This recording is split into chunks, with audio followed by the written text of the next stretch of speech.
I wanted to be a doctor. And in fact, I even came to D.C. And studied at Georgetown for the high school junior internship program for the arts and sciences after my sophomore year in high school. And I had a scholarship to attend a 6-year med school program. You do 3 years undergrad and 3 years med school. And when I left, when my parents retired in '82, and we moved from New York to Seattle, Washington. And I spent that summer, while they were moving, I spent that summer at Georgetown. And I think it was a combination of knowing that I was leaving all my friends and just being real depressed. I had a guitar with me. And I think at first it was like therapy, just playing and just relaxing, taking my mind off what I thought all these troubles I had. And somewhere, you know, within the course of those 3 months, I really started to find myself with the instrument, with the guitar. And I wasn't really playing jazz at that time, just playing the guitar, playing blues and trying to play some pop songs. And I thought that I might want to give the guitar a try. So when we moved to Seattle, I had previously been playing the acoustic bass in the jazz band with my high school in New York. And when we moved to Seattle, I joined the jazz band there, and I played guitar in the band, and I won some scholarship money to attend Berkeley. And I was able to skip a year of high school and graduate early. And I convinced my parents that I was going to go to Berkeley, and if things didn't work out, I still would have time. And I was only 16 when I graduated. I figured I still have time to go back and re-enroll at Georgetown. And but of course I had in my mind, I was already convinced that was for life, you know. They just weren't convinced. So when I got to Berkeley and started making strides musically, that was it, I was sold.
I was working at the jam session at the Blue Note, every year they have an anniversary. I think they're up to like the 9th anniversary now at the new location. But this was the 6th anniversary. Billy Eckstine was the host.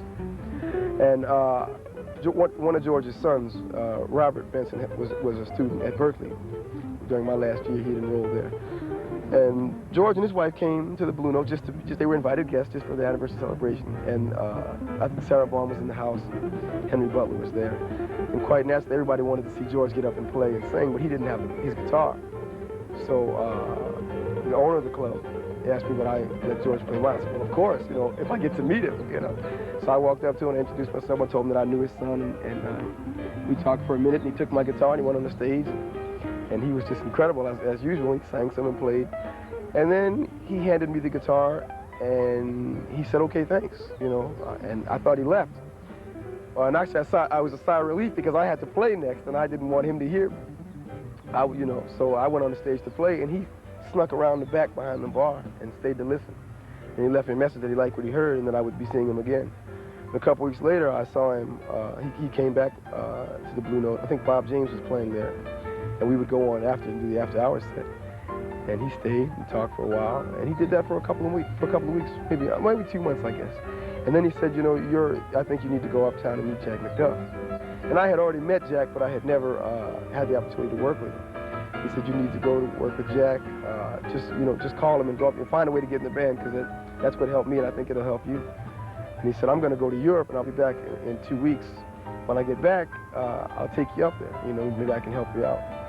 So I didn't wait. Like the next morning, I called McDuff and I said, listen, George Benson said so I should join the band. I want to come up and audition. So I went up there and he treated me real bad, but he was cool. And he said, well, yeah, I like the way you play, but I haven't got time to teach you the music. So, can you read? And I said, well, yeah. So I joined the band, and our first gig was at a place called Showman's Lounge, right around the corner from the Apollo Theater, on 8th Avenue, 125th. So we were playing on a Friday night, and the phone rings, and George was calling from the airplane. He was calling McDuff. He said, listen, man, I'm coming in from somewhere in Europe, and I'm coming straight there from the airport. I want to talk to you. I want to come up and hang out. And when he got to the club, he walked in the door, and I was the first person he saw. He said, wait a minute.